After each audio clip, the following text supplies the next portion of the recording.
Hello, pre-K through second grade classes. Are you ready for another adventure? Yep, this is our last one today. We're going back out to the zoo. And in this one, we're going to be talking about trees. Yes, trees, how they breathe and grow and eat. All of the above. Are you excited? Okay, so what are you more excited about? The breathing, the growing, or what it eats? Really? Okay, let's find out if we can get more information. Let's go back over to the zoo. Hi, Kristen. Mrs. Smoke, I'm so excited here to learn all about these trees, and boy, they have a fabulous display to show us, so let's get started.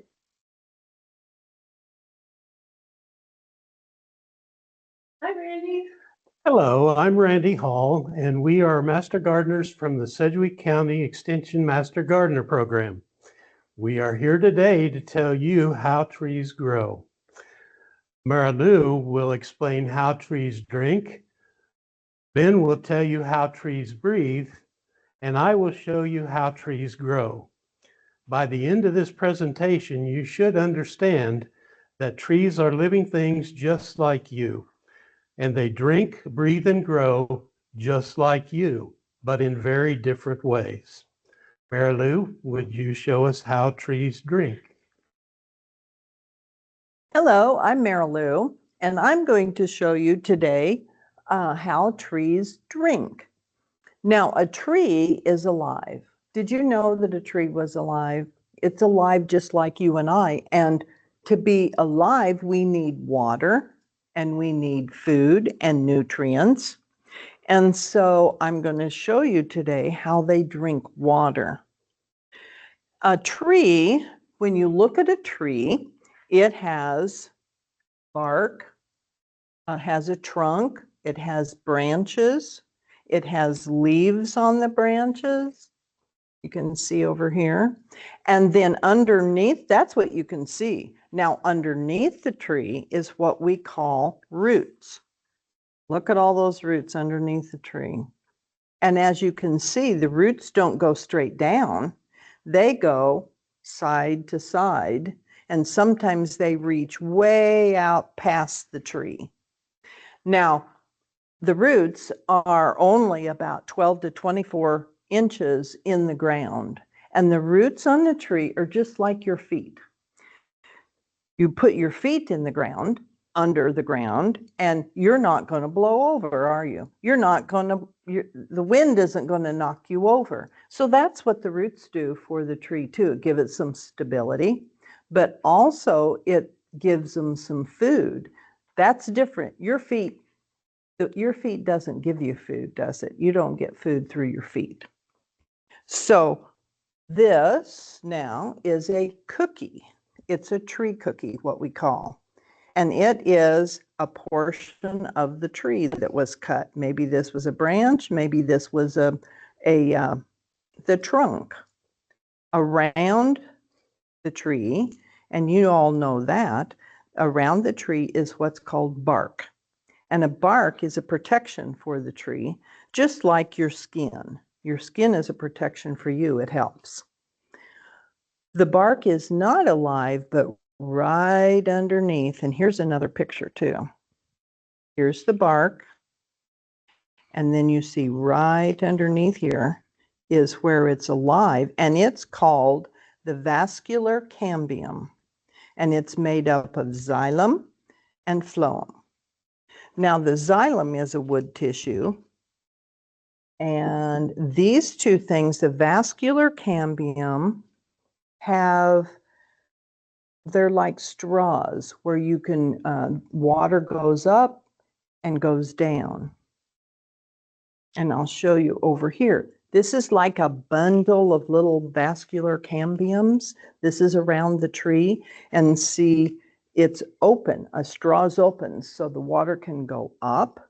And what happens is the roots are in the ground. This is like a tree, here's your roots. And they're in the ground. They're going to pick up the water. It's going to come up through the branches, through the leaves, and go out into the air. Now, this process also is called transpiration. So the water comes up, gives the nutrients to the leaves. Now, also for the phloem, you have chemicals and you have nutrients in a leaf. And when the leaf and the sun get together, they have what's called photosynthesis. And that makes sugar. Do you like sugar? Yeah, most everybody likes sugar, especially kids. I like sugar. Well, a tree loves sugar because that's their food. So the leaf makes sugar. It goes down the phloem into the roots and gives it nutrients. So you have this flow going up and down all the time. That's how they drink. Now, let's think about how much do they drink? A tree is very thirsty. How much do you drink in a day? Maybe 1, 2 glasses of water, milk, maybe some orange juice or something, but a tree likes water and they like a lot of water. Here is a milk jug. It's a gallon jug. They drink this 70 of these a day. Not 5, not 7, but 70 of these all day long. So a tree is very thirsty. Cutting it down a little bit, they can drink 3/4 cup of water in every minute. And also, if we cut it down even farther, they can drink water.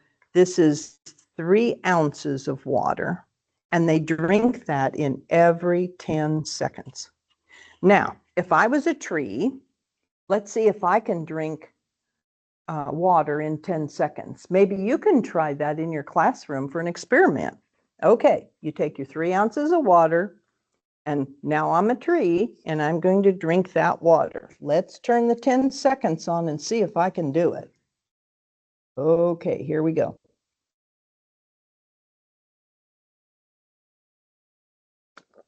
I drank it, and I got 2 seconds left. So that was 10 seconds. I did pretty good.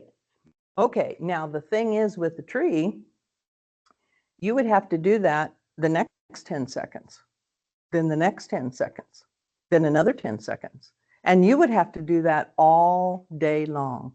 Now, if you drank this water every 10 seconds, what could you do all day? Not much. You couldn't play games. You couldn't eat. You couldn't sleep. You couldn't play with your brothers and sisters or friends. You just have to drink water all day long. That's what a tree has to do. So that's really hard, isn't it? Now, I have a question for you. Where does a tree get its water? What comes out of the sky? Rain. What do we get in the wintertime that's white? Snow. Okay, the snow melts and it becomes water. And so the tree then can have water from the rain and from the snow. Also, we can do it artificially because we have hoses. You've probably seen your parents do that or other people. They water things with hoses and get water. Now, what happens if we would damage a root or the water couldn't get up there? Let's try this again. Okay, we're going to do 10 seconds. And I'm the tree, but my roots are damaged. So I'm going to pinch my root. I don't have a good root. See, there's no hole through there. Let's see if I can drink the water in 10 seconds. Okay, here we start.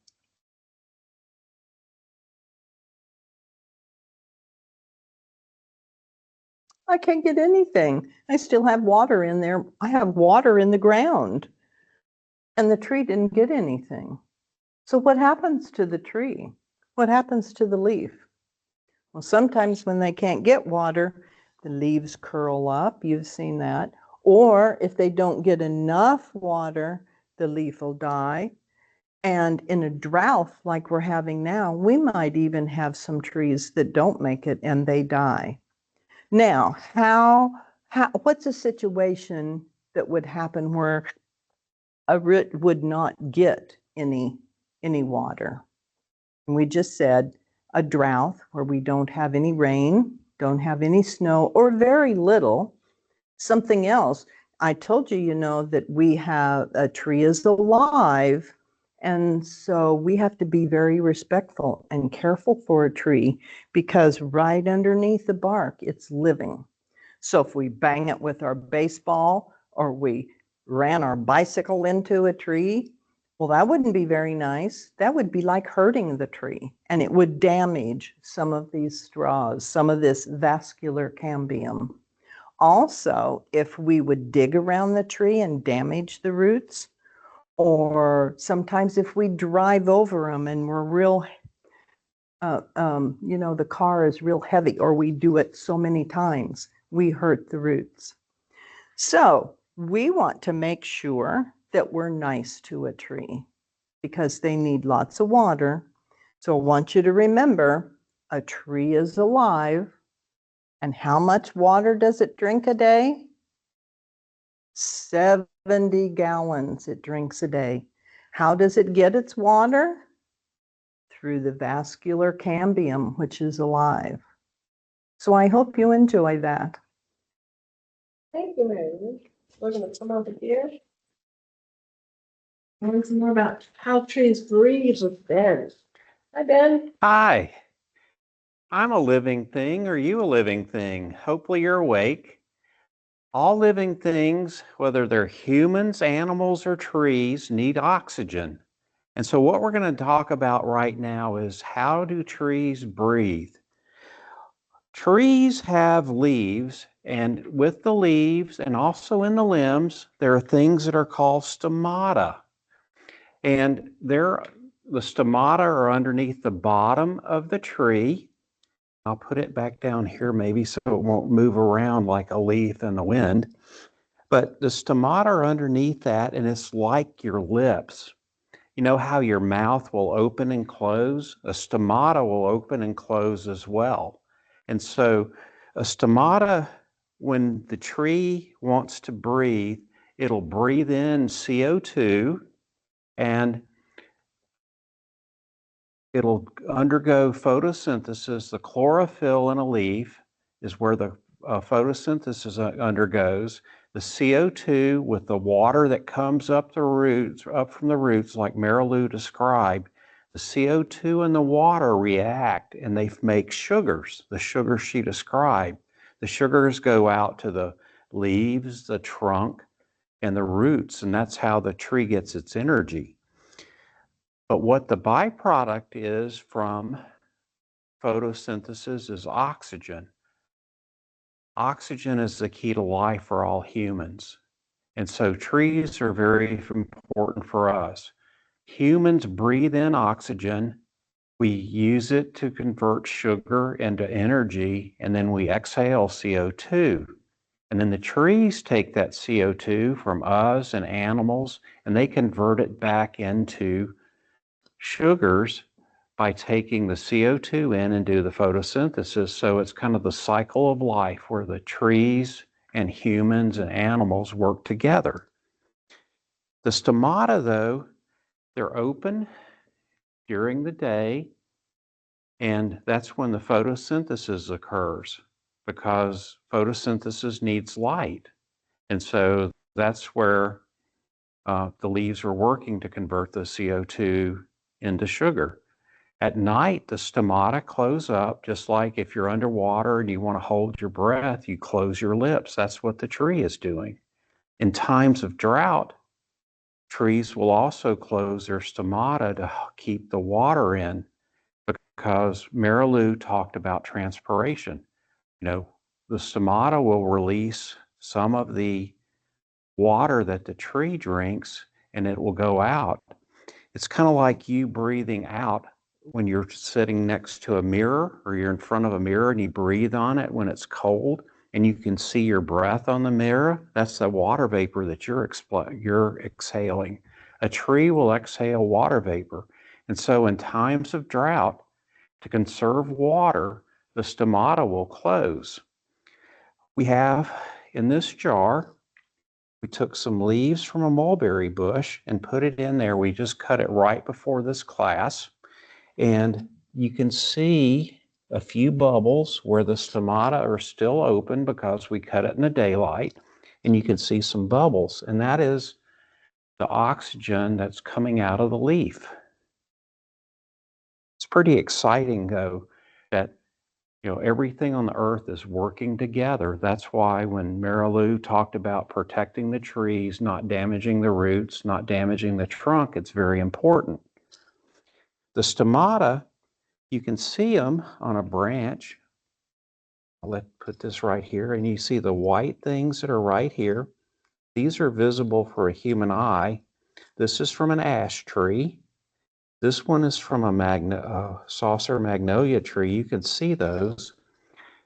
The stomata are on limbs as well as leaves, and all trees have them. They're just not as visible often as what you can see with these two species.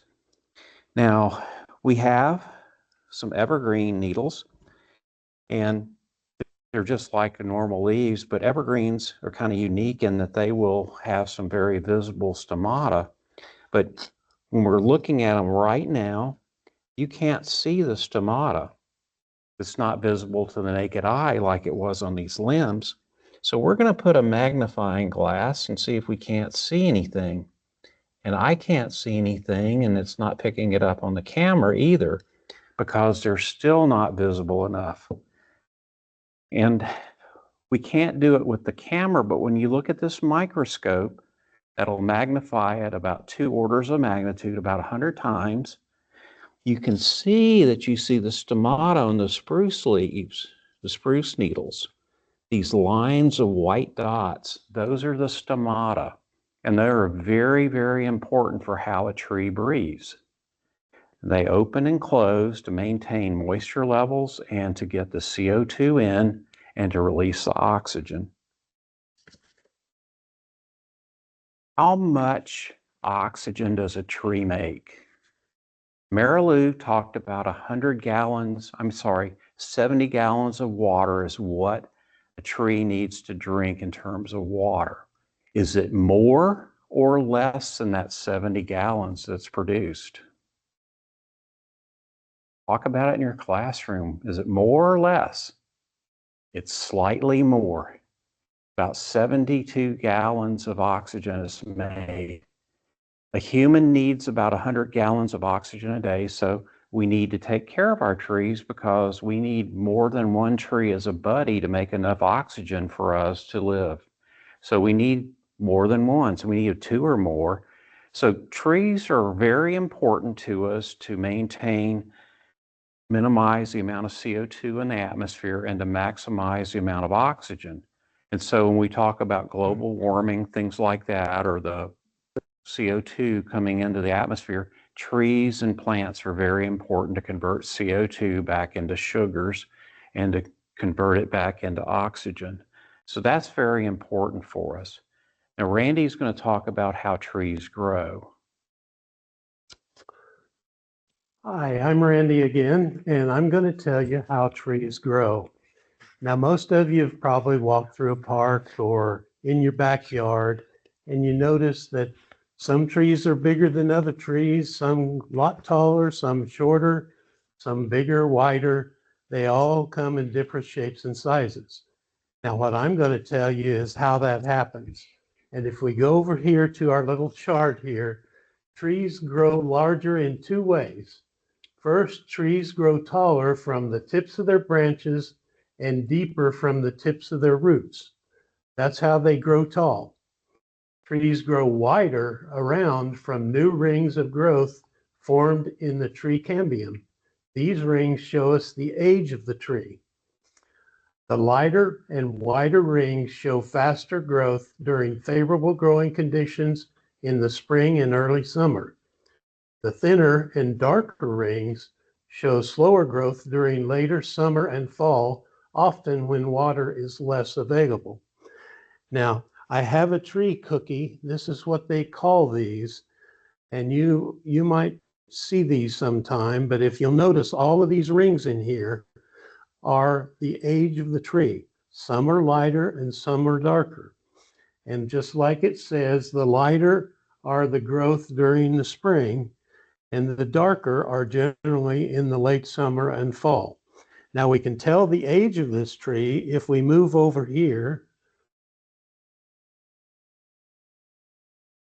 We can count the rings on this particular example, and we start right in the center here. That would be the first year. And if we move outward, you count a light and a dark equals 1 year.